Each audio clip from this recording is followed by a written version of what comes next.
Commander Vexka stared at the tactical display, his four eyes blinking in rapid succession. 3 months.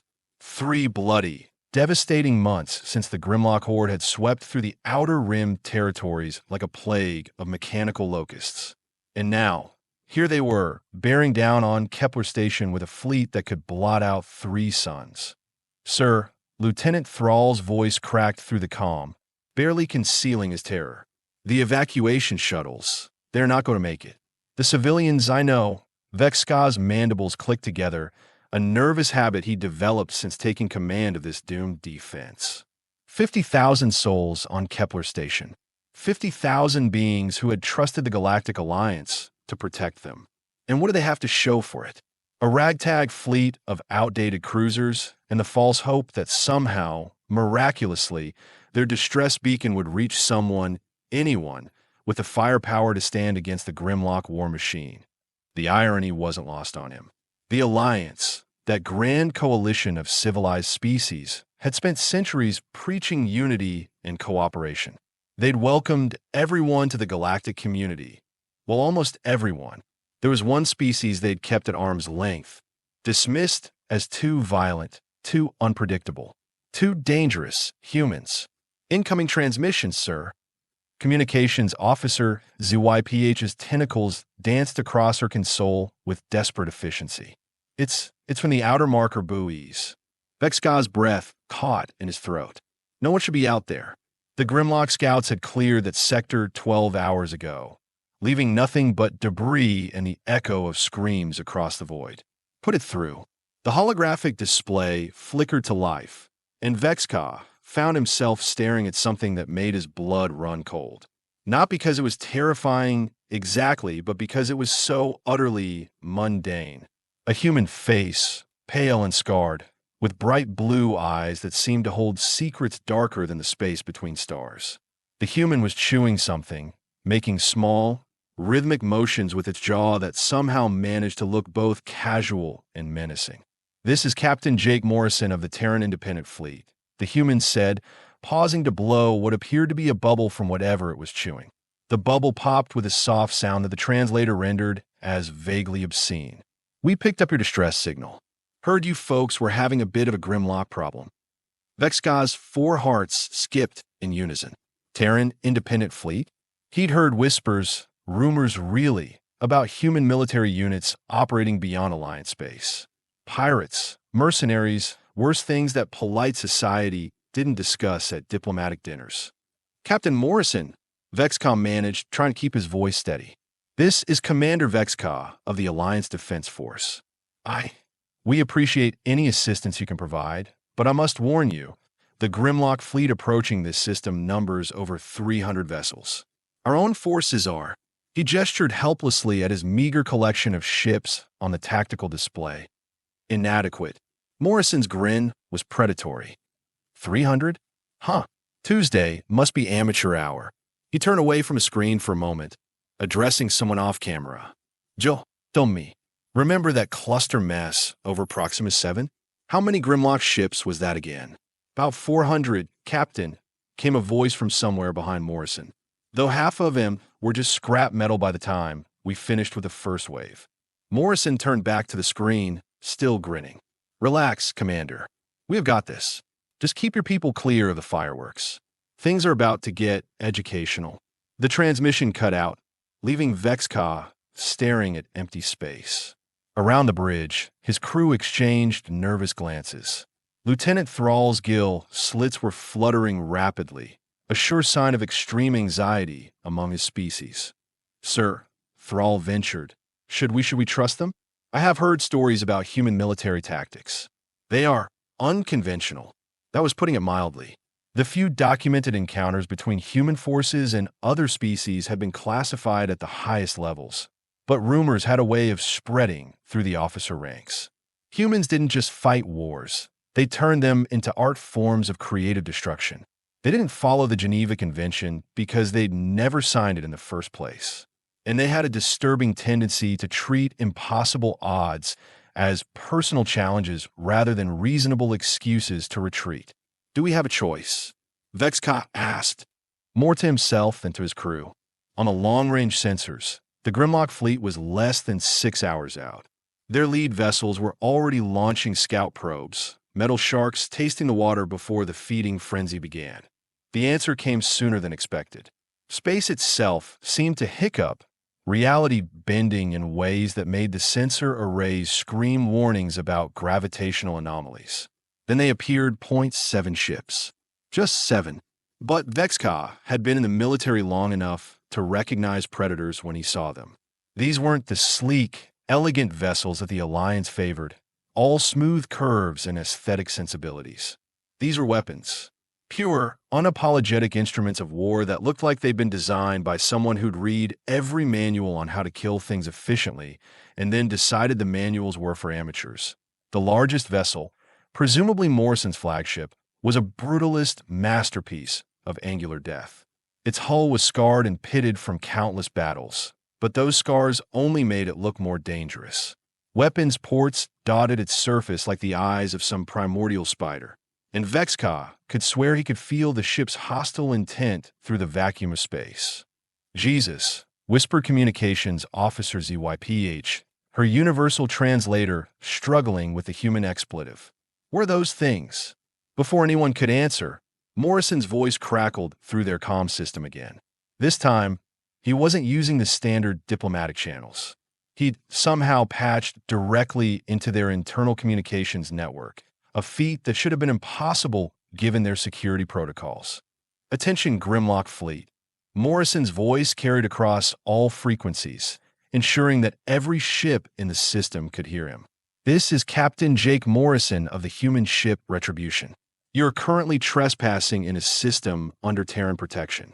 You have 30 seconds to alter course and leave, or we will be forced to demonstrate why humans don't play nice with mechanical space locusts. Vexka's mandibles clicked in disbelief. Terran protection? When had humans claimed jurisdiction over Kepler Station? And more importantly, was Morrison actually planning to take on a fleet of 300 ships with just 7 vessels? The Grimlock response came in the form of a full weapons barrage. Energy bolts and kinetic projectiles filled the space between the two fleets, a light show that would have been beautiful if it weren't so thoroughly lethal. The Grimlock war doctrine was simple: overwhelming firepower, coordinated assault, total annihilation. It had worked against dozens of species across the galaxy. That IT was about to meet humanity's preferred method of conflict resolution, that Morrison's ships didn't dodge the incoming fire. They didn't deploy defensive screens or attempt evasive maneuvers. Instead, they accelerated directly into the barrage, weapons charging with an energy signature that made Vexka's sensors emit concerned beeping sounds. What are they doing? Lieutenant Thrall asked, his voice pitched high with panic. They are flying straight into a kill zone. No, Vexka said slowly, understanding beginning to dawn on him. They are not flying into a kill zone. They are creating one. The first Grimlock volley struck Morrison's flagship dead on. For a moment, the ship disappeared behind a curtain of explosions and energy discharge. Then it emerged, completely unharmed, its shields flickering with residual energy. That tickled. Morrison's voice came across the comm, still maddeningly casual. Our turn. What happened next would be talked about in military academies for the next 1,000 years, assuming there were any military academies left after the humans decided they didn't like the way the galaxy was being run. The human ships opened fire that Vexka had seen weapons before. Energy cannons, particle beams, nuclear missiles, antimatter torpedoes. He thought he understood the concepts of firepower and destructive capability. He was wrong. The humans weren't using weapons. They were using controlled natural disasters. The lead Grimlock vessels simply ceased to exist. Not destroyed, not disabled, just gone. Where once there had been massive war machines bristling with armor and weaponry, there was now empty space and the rapidly expanding clouds of component atoms. Holy Mother of Tentacles. Officer ZYPH breathed, her species' equivalent of taking the Lord's name in vain. The Grimlock fleet, to their credit, maintained formation and continued their advance. These were machines, after all, programmed for conquest, and incapable of the kind of existential terror that was currently gripping every organic being in the system. They analyzed the human attack patterns, calculated optimal response strategies, and prepared to adapt their tactics. They were 3 seconds too slow. Morrison's ships had already moved, their formation shifting with a fluidity that shouldn't have been possible for vessels of their size. The humans weren't fighting like a traditional fleet. They were fighting like a pack of hunters, each ship anticipating the other's movements in a deadly ballet of coordinated destruction. "This is impossible," Lieutenant Thrall whispered. "How are they moving like that? Their ships should be tearing themselves apart with those acceleration patterns." Vexka was wondering the same thing, but he was beginning to suspect that asking humans to explain their technology was like asking a black hole to explain its table manners. Some things were better left mysterious. The second wave of human fire was different from the first.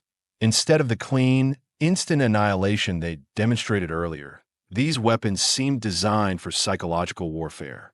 Grimlock ships didn't just die. They came apart in slow, spectacular fashion, their hulls peeling away like flower petals while their power cores overloaded in cascading chains of explosion. Morrison's voice cut through the chaos, still conversational despite the fact that he was currently orchestrating the systematic dismantling of a galactic invasion force. "We tried the diplomatic approach once. Sent ambassadors to your alliance, offered to help with the whole galactic peace and prosperity thing. You folks told us we were too violent, too unpredictable, said we disrupt the delicate balance of civilized society." Another dozen Grimlock vessels transformed into expanding debris clouds. "Guess you were right about the unpredictable part." The Grimlock fleet was adapting, as they always did. Their formations tightened, their targeting systems locked onto the human vessels with mechanical precision. For a moment, it looked like they might actually manage to bring their superior numbers to bear. Then Morrison played his next card. "All right, boys and girls," his voice carried across the comm channels, addressing his own fleet now. "Time to show these tin cans what humans do when we are really trying. Remember, we have got civilians watching. Let's make it pretty." The human ships suddenly scattered, moving in directions that violated several fundamental principles of physics. But as they spread out, something became clear to Vexka's trained tactical eye. They weren't retreating or repositioning randomly. They were surrounding the Grimlock fleet. All 300 ships with 7 vessels. The mathematics should have made it impossible.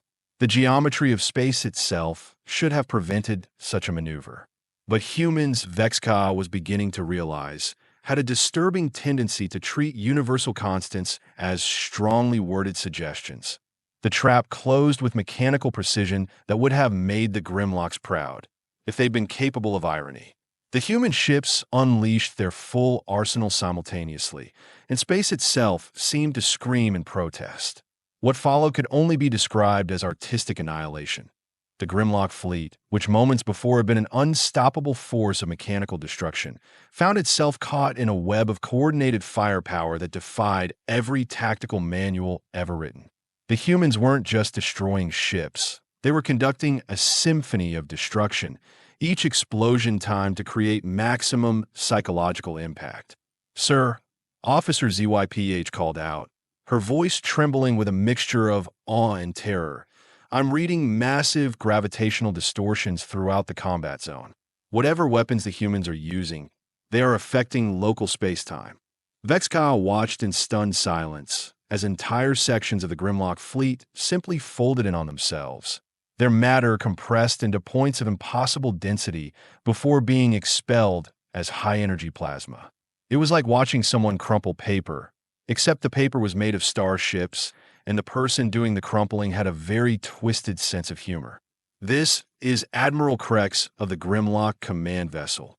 A mechanical voice suddenly burst through their communications array. For the first time in 3 months, Vexka heard something he'd never expected to hear from a Grimlock: uncertainty. "Human vessels, we demand immediate cessation of hostilities. We are prepared to negotiate withdrawal terms." Morrison's laughter echoed through the comm channels. a sound that managed to be both genuinely amused and deeply unsettling. "Oh, now you want to negotiate? That's precious. Hey, Tony, did you hear that? The space locusts want to talk terms." "Yeah, I heard," came another human voice. "Think we should tell them about the Geneva Convention?" "Nah," Morrison replied. "They never signed it either. Besides, we are having too much fun." The human assault continued, but now Vexka could see the method behind what had initially appeared to be madness. The humans weren't just randomly destroying Grimlock vessels. They were systematically dismantling the fleet's command structure, targeting communication nodes, supply vessels, and coordination hubs with surgical precision. Every shot was calculated to maximize both physical damage and strategic disruption. "How are they doing this?" Lieutenant Thrall whispered. "Our best tactical computers can't process targeting solutions at this speed." The answer came from an unexpected source. Dr. Kelman, the station's chief xenobiologist, had been monitoring the battle from the civilian evacuation zones. Her voice crackled through the internal comm system, thick with scientific fascination and existential dread. "They are not using computers," she said.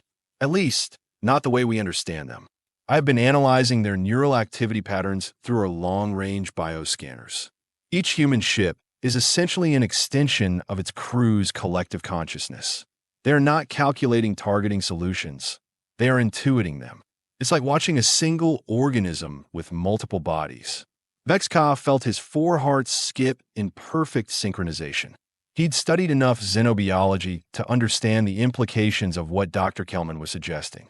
Humans weren't just naturally violent, they were naturally coordinated in their violence.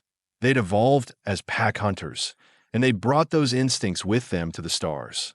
The Grimlock fleet was beginning to break formation now, individual ships attempting to flee the killing field that space had become. It was a futile gesture.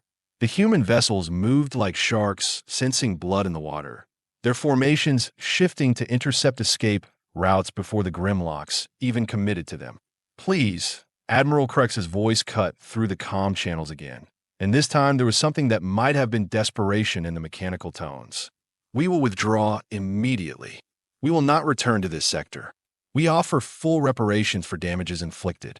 Morrison's ship, the Retribution, had positioned itself directly in front of the Grimlock command vessel. For a moment, the two ships faced each other across the void, David and Goliath reimagined as a standoff between human ingenuity and artificial intelligence. "You know what your problem is?" Morrison asked, his voice taking on a conversational tone that somehow made him sound even more dangerous. "You think war is about numbers. Ships, weapons, kill ratios. But that's not what war is about. War is about will. It's about who wants to win more."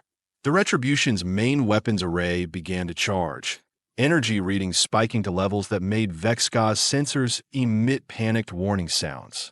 "And the thing about humans," Morrison continued, "is that we don't just want to win.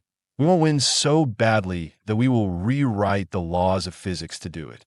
We will turn our own bodies into weapons if we have to. Hell, we will turn our emotions into weapons if it gives us an edge."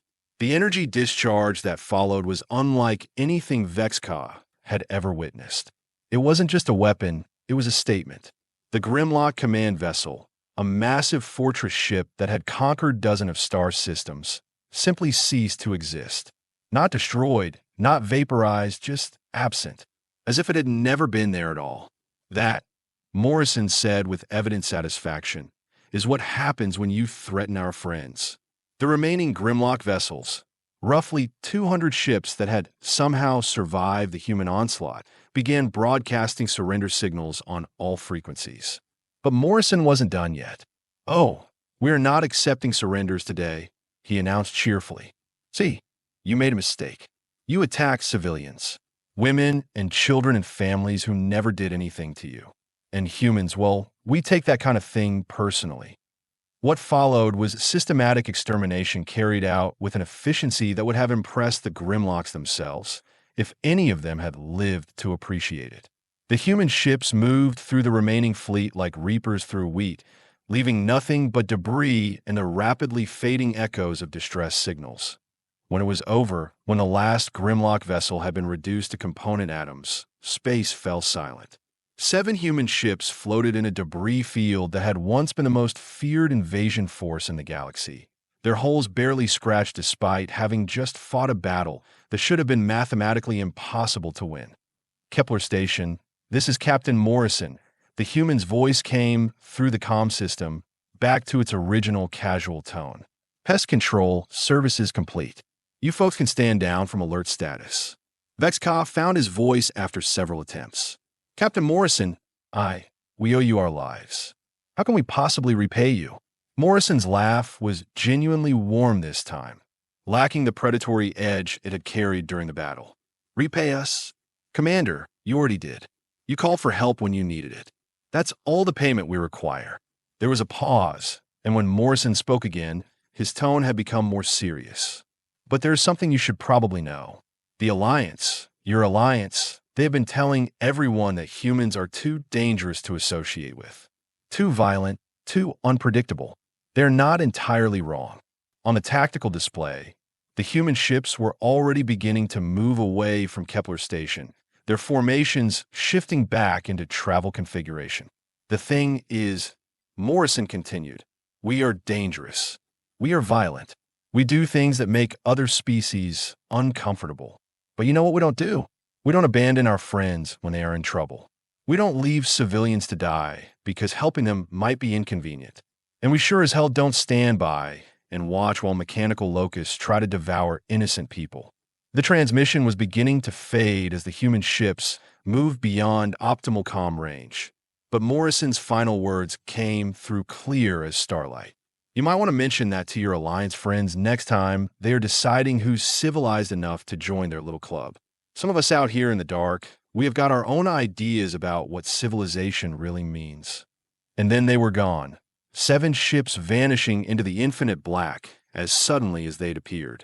The debris field remained, 300 monuments to the folly of underestimating human determination.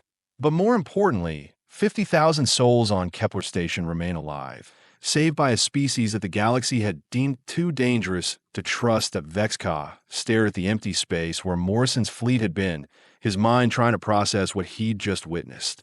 In the space of 2 hours, everything he thought he knew about warfare, about civilization, about the balance of power in the galaxy, had been turned upside down.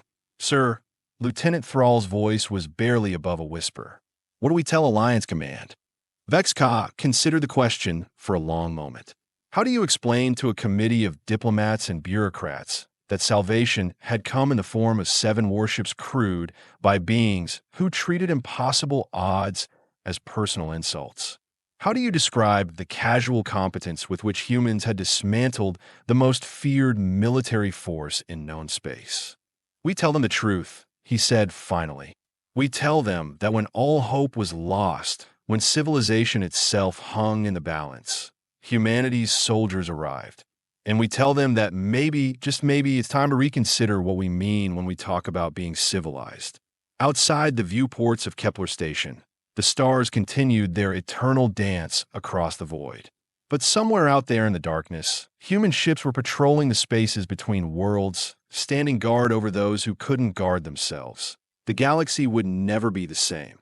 And perhaps, Vexka thought as he began composing his report to Alliance Command, that wasn't such a bad thing after all. 3 days later, Vexka found himself in the uncomfortable position of trying to explain the impossible to a room full of Alliance officials who had never seen real combat.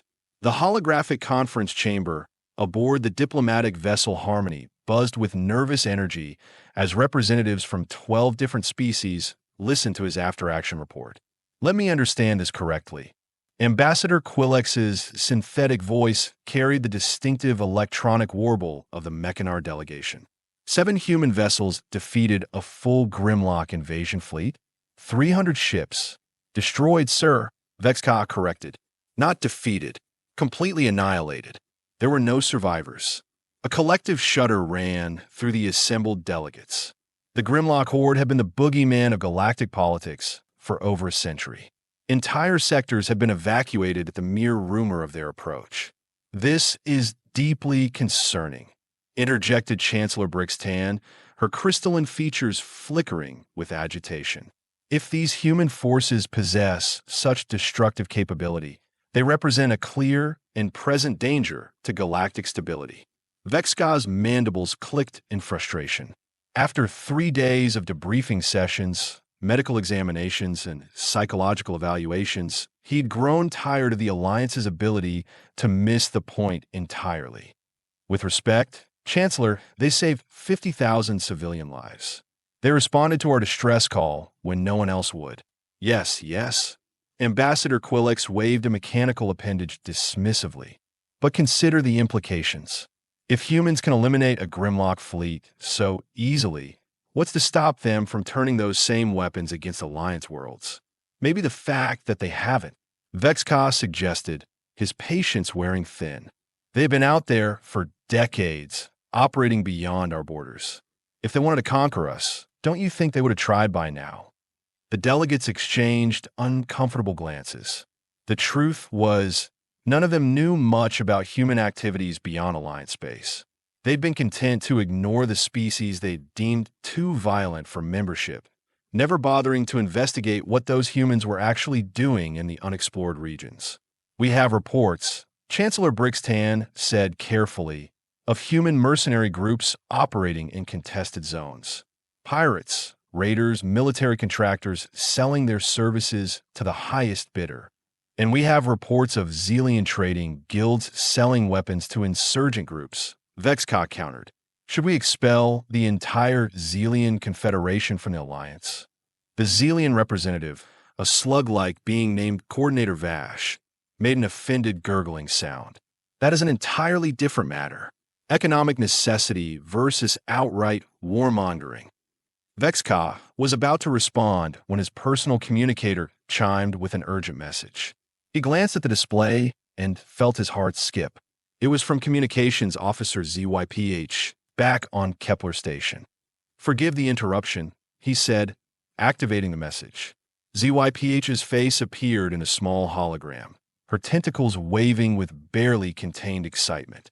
Commander, you need to see this. We have been monitoring deep space communications, and we are picking up transmissions from human vessels throughout the Outer Rim. They are coordinating relief efforts. The conference chamber fell silent. Vexka gestured for ZYPH to continue.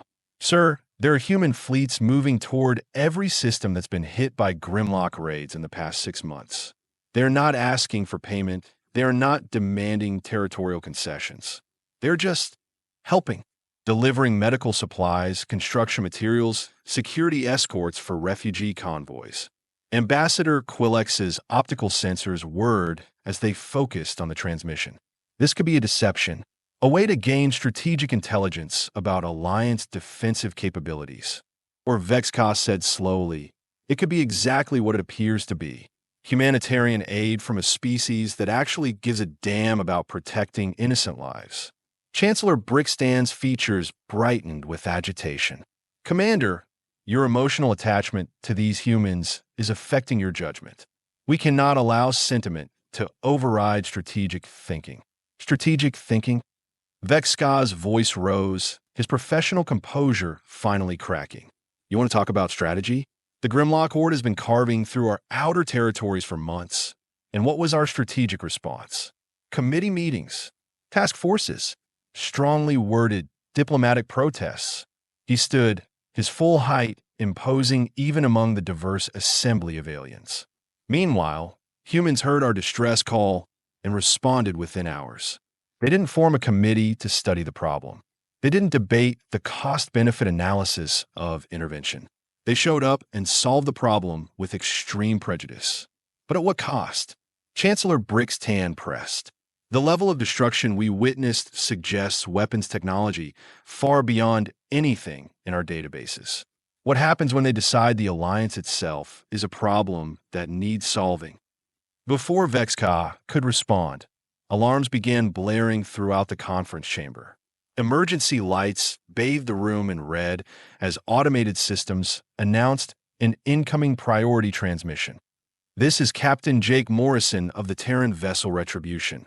A familiar voice cut through the chaos. Sorry to interrupt your meeting, folks, but we have got a situation developing that you might want to know about. The main holographic display activated, showing Morrison's scarred face with that same unsettling grin. But this time, there was something different in his expression, something that made Vexka's combat instincts start screaming warnings. We have been monitoring Alliance communications, Morrison continued, and we couldn't help but notice that you were having a little debate about whether we were trustworthy or not. Funny thing is, while you have been talking, we have been picking up some interesting intelligence about who's really been funding the Grimlock raids. The temperature in the conference chamber seemed to drop several degrees. Chancellor Brickstan's crystalline features went completely dark, while Ambassador Quillex's mechanical systems emitted a high-pitched whine that suggested extreme stress. That's impossible, Coordinator Vash gurgled. The Grimlock Horde operates independently. They are a rogue, artificial intelligence, not under anyone's control. Morrison's grin widened. Oh, they're definitely artificial intelligence. But rogue? That's where things get interesting. See, AI needs regular software updates, maintenance protocols, strategic directives. Someone's been providing all of that. Someone with access to Alliance military databases and tactical information. He leaned forward, his blue eyes boring into the camera. Someone who knew exactly which systems to hit, which defenses to avoid, which evacuation routes will be compromised. Someone who made sure that Alliance response times would be just slow enough to maximize casualties. The silence in the conference chamber was deafening. Vexka watched as several delegates began backing away from others, suspicion and paranoia spreading like wildfire through the assembly. Now, we could handle this the easy way. Morrison continued conversationally. Full disclosure, honest cooperation, maybe some war crimes tribunals for the parties involved. Or we could handle it the hard way, which involves us doing what we do best. Are you threatening the Alliance? Chancellor Brickstan's voice had taken on a harsh, metallic quality. Morrison laughed, that same predatory sound Vexka remembered from the battle. Threatening? No, Chancellor. We're making you an offer. The same offer we make to everyone. Join us in protecting innocent lives, or get out of our way while we do it ourselves. The transmission cut out, leaving the conference chamber in stunned silence. For a long moment, nobody moved. Then Coordinator Vash began making frantic calls to his home system, while Ambassador Quillex's mechanical systems went into diagnostic mode. Vexka looked around the room and realized that everything had changed. The humans hadn't just defeated the Grimlock Horde. They'd exposed a rot at the heart of the Alliance itself. The comfortable fiction of galactic unity and cooperation was crumbling, revealing the ugly truth of corruption and complicity that lay beneath. Well, he said to no one in particular, this should be interesting. Outside the viewports of the Harmony, stars continued their eternal dance across the void. But Vexka could sense something different now, a shift in the fundamental order of things. Somewhere out there in the darkness, human ships were reshaping the galaxy according to their own uncompromising vision of justice. The Alliance had spent centuries building a civilization based on compromise and accommodation, on the belief that all conflicts could be resolved through dialogue and mutual understanding. The humans had just demonstrated that some problems required a more direct approach. Alarms continued to blare and delegates scrambled to contact their home governments. Vexka found himself wondering if the humans were right. Maybe civilization wasn't about building institutions and following protocols. Maybe it was about having the courage to stand up for what was right, regardless of the cost. Maybe it was about being willing to fight for those who couldn't fight for themselves. The galaxy was definitely going to be a very different place.